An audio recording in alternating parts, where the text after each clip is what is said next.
Alors, j'ai une bonne nouvelle et une mauvaise nouvelle. Je commence par la mauvaise. Il y a maintenant suffisamment d'obésité au Québec pour que les coûts de santé soient de 3 milliards de dollars par année. Ce n'est pas quelque chose qui est une fatalité, c'est quelque chose qui augmente dans les années. De 81 à 2013, le taux d'obésité chez les jeunes Québécois est passé de moins de 2 à près de 10 Quant aux adultes, 1 sur 3 souffrait d'embonpoint ou d'obésité en 87. Maintenant, c'est 1 sur 2. Ça, c'est la mauvaise nouvelle. La bonne nouvelle, c'est qu'on est en début d'année, puis les résolutions, dans la moitié des cas, c'est de faire plus d'exercice. Et puis, on se rend compte à travers les semaines et les mois que finalement, les résolutions ne sont pas tenues. Pour un certain nombre de raisons, bien, évidemment, la volonté n'est peut-être pas aussi forte au mois de mars qu'au mois de janvier, mais il y a aussi la qualité des infrastructures, les propositions de bouger, l'accessibilité, les horaires et un certain nombre de conditions qui sont défavorables. Et on sait qu'à chaque fois qu'on investit dans des conditions favorables aux saines habitudes de vie, bien, elles se développent. Il y a un lien direct entre le nombre de pistes cyclables et le nombre de cyclistes. Plus il y a de pistes cyclables, plus il y a des cyclistes. Plus on offre du transport actif pour se rendre à l'école, plus les jeunes se rendent à l'école de façon active. Donc, il y a une responsabilité sociale forte de donner les conditions d'une meilleure mise en forme pendant toutes les étapes de la vie. L'autre mauvaise nouvelle, c'est que ces données-là, elles s'empirent année après année, mais elles étaient connues il y a quelques années. Lorsque nous étions au gouvernement avec Sylvain Pagé, nous avions préparé une politique très ambitieuse de remise en forme de la nation québécoise. Malheureusement, depuis 2014, l'obésité a eu une partie gratuite sous le gouvernement libéral pendant les 2 années et demie qui sont écoulées depuis. Les politiques sont toujours repoussées. Lorsqu'elles sont annoncées, elles ne sont pas financées, ce qui fait que, alors qu'on est dans le compte à rebours vers l'élection d'octobre de l'an prochain, hein, vous voyez, ça s'en vient, c'est en octobre de l'an prochain, le Parti québécois tient immédiatement à dire que nous aurons une politique importante, ambitieuse, active, de remise en forme de la nation québécoise, qui sera bonne à la fois pour l'état de santé, la productivité. On sait que lorsque des élèves se rendent à pied à l'école, leur cerveau est bien irrigué, contrairement au fait qu'on les dépose en voiture, pour les gaz à effet de serre et pour l'ensemble de la qualité de vie de la nation québécoise. D'investir massivement dans la mise en forme, c'est un très bon investissement et on a à la clé des économies qui peuvent aller jusqu'à 3 milliards par année. Donc, ça peut être un investissement fort qui va se solder par un solde positif à plusieurs niveaux au Québec. Je demande à Sylvain, qui travaille là-dessus depuis plusieurs années, de faire la liste des mesures, mais je tiens à signaler la présence de gens de Coalition Poids, de l'Agence de santé publique du Québec, du réseau Sport étudiant du Québec, des unités régionales en loisirs et sport. Et on salue les gens de Pour un Québec en santé, des gens comme Sylvie Bernier, Pierre Lavoie, qui ont été très actifs et que nous avons consultés tout au long du chemin pour vous arriver avec cette proposition. Sylvain? Oui. Merci beaucoup, Jean-François. Alors, je suis vraiment très, très heureux d'être avec vous aujourd'hui. Jean-François a fait référence. Effectivement, en 2013, nous avions cette volonté, ce grand objectif, cette vision, que d'ici 10 ans, on devienne une des nations les plus en forme au monde. Mais pour arriver à un tel objectif, il faut surtout se donner un plan d'action. Et en 2013, j'avais eu le mandat de faire cette grande tournée du Québec, les 17 régions du Québec, dans tous ces 21 grandes journées de consultation qui se sont passées partout à travers le Québec. À travers le Québec, avec l'ensemble des partenaires qui sont venus nous dire comment faire le mieux pour faire bouger les Québécois, les infrastructures que nous avons besoin, les moyens que nous devons nous tenir. Et aujourd'hui, je veux leur rendre hommage, je veux leur dire merci, parce que ces 21 consultations, ça a été plus de 600 mémoires, De près ou de loin, il y a plus de 2000 personnes qui avaient contribué à écrire ce que devrait être notre plan d'action pour un Québec en forme. Alors, je veux leur dire merci et leur dire, il y en a quelques-uns qui sont ici, bien, ce que vous nous avez dit en 2013, on ne l'a pas oublié. Nous l'avions dans les cartons, nous l'avons bonifié depuis ce temps-là. Et aujourd'hui, nous prenons l'engagement ferme. Le décompte est commencé. Dans 20 mois, nous serons au gouvernement et nous pourrons mettre en œuvre cette politique pour mettre les Québécois en action. Je vais me permettre aussi de faire un clin d'œil à une personne qui n'a pas attendu qu'on annonce aujourd'hui de mettre en œuvre un plan d'action. C'est celui qui est à côté de moi, Jean-François Lisée, parce que je vais vous confier que depuis maintenant quelques mois, il fait son exercice régulièrement tous les matins. Alors, comme quoi, on a un chef au Parti québécois qui a également pris la même décision que nous. Puis moi, je veux le saluer, je veux le dire, parce que jamais un chef d'aucune formation politique est allé aussi loin que ce que nous propose Jean-François Lisée aujourd'hui, et je veux lui dire merci.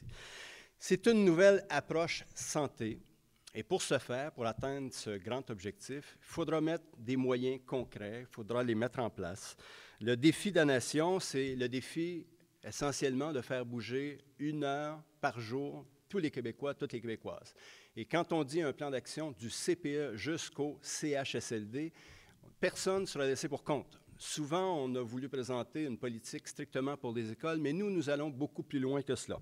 C'est 1 heure d'activité motrice dans les CPE où les éducateurs et éducatrices recevront une formation adéquate et nécessaire.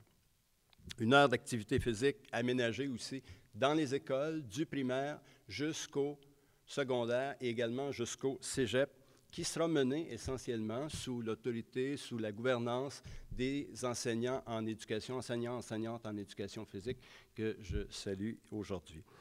C'est le milieu de travail que nous n'oublierons pas, parce qu'une fois qu'on laisse l'école, il faut absolument avoir des aménagements également dans les milieux de travail. Donc, nous allons lancer les normes ISO Santé Entreprise. Il y a déjà le groupe pour des entreprises en santé. Nous allons continuer à travailler avec elles, avec ses dirigeants, pour se donner cette nouvelle norme d'ISO Santé Entreprise.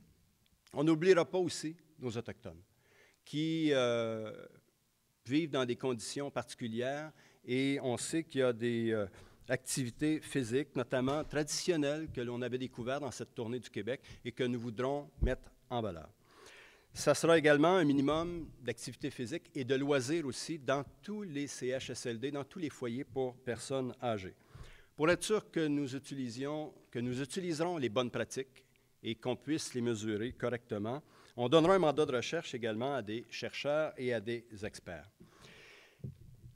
Il faut aussi valoriser l'activité physique. Et d'ailleurs, je veux faire un clin d'œil aujourd'hui. Quand on était jeunes, nous, nos idoles, c'était Maurice Richard. On allait jouer dans la rue avec... Et là, on voulait être Jean Béliveau ou encore Yvan Cournoyer. Mais aujourd'hui, pour un jeune, ça peut être aussi Alex Harvey, à qui on veut faire un clin d'œil aujourd'hui, parce qu'il vient justement d'aller chercher un 3e podium d'affilée. Alors, félicitations, Alex. Mais des jeunes comme Alex qui ont énormément de potentiel, il faut les soutenir plus et mieux. C'est ce que nous allons faire également, en soutenant aussi plus d'événements internationaux que nous pourrons tenir ici au Québec et soutenir les athlètes dès le bas âge, dès qu'ils sont identifiés comme athlètes espoirs, et aussi les associer à des écoles primaires et secondaires pour qu'ils puissent venir parler des bienfaits de l'activité physique.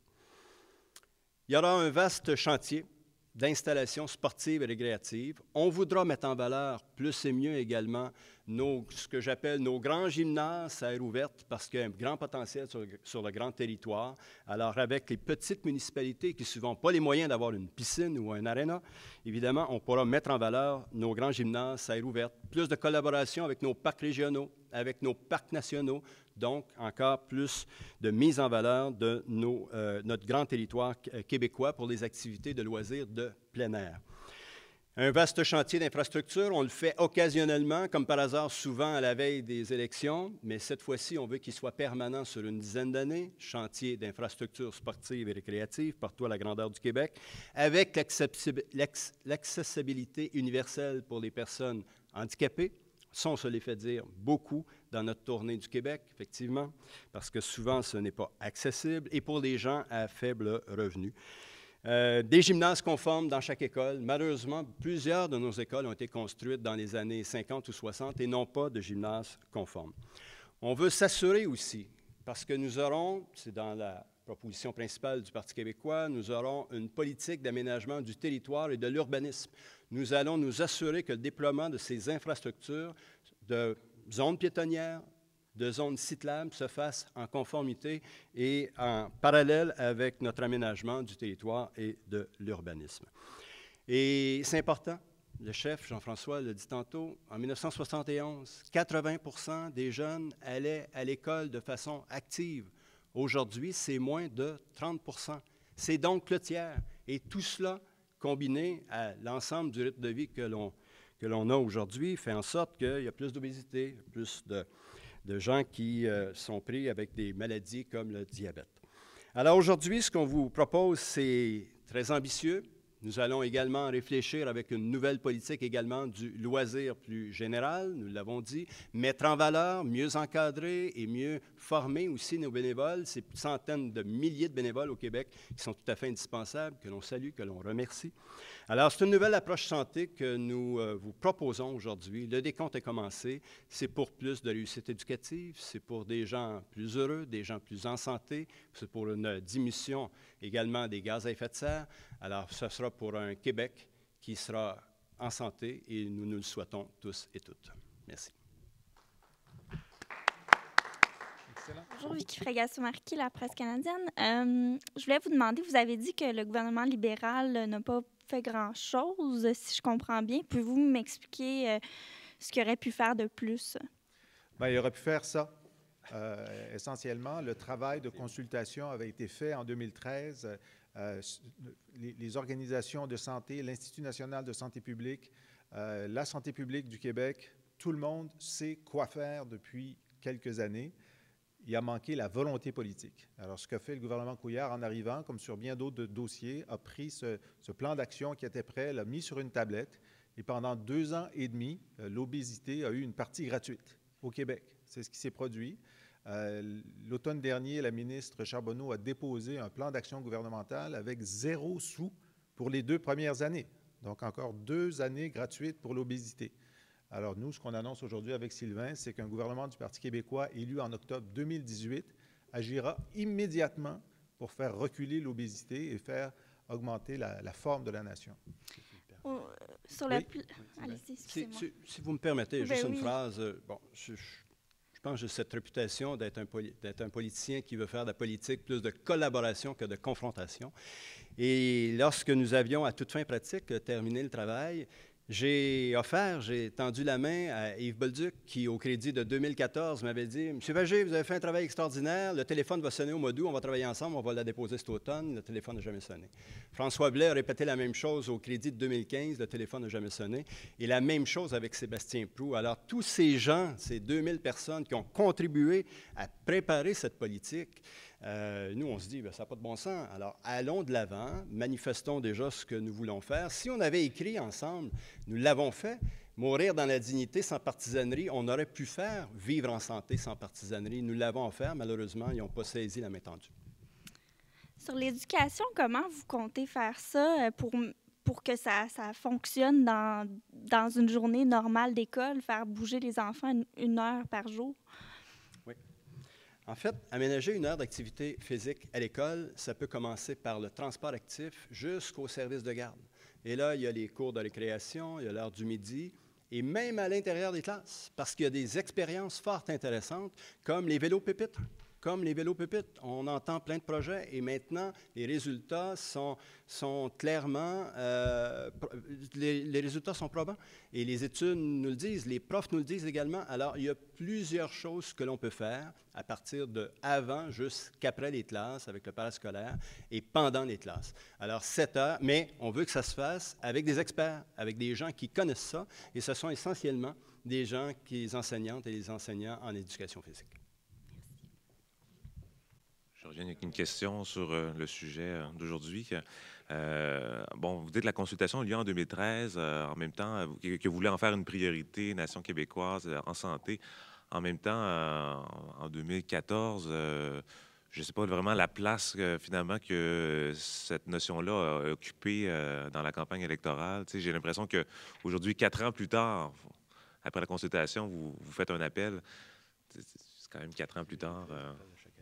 C'est-à-dire qu'on n'a jamais arrêté de demander au gouvernement libéral d'appliquer ces recommandations et d'agir. Ils n'ont pas arrêté de dire que ça s'en venait, puis ça ne s'en vient pas. Alors peut-être qu'ils vont se réveiller. On espère que cette sortie d'aujourd'hui va contribuer à les réveiller parce que le temps passe et c'est sous leur gouvernement que l'inaction a été prédominante. Nous, on sait qu'on veut demander aux Québécois dans 20 mois de nous donner le mandat, entre autres choses, d'appliquer ça. On ne va pas consulter là, à partir d'octobre 2018. La consultation, elle est faite. On va agir, on va mettre les moyens, on va faire en sorte que dès l'an 1 et de façon graduelle, on installe cette nouvelle pratique du, comment tu appelles ça, le développement... durable de la personne. Le développement durable de la personne. C'est un beau concept.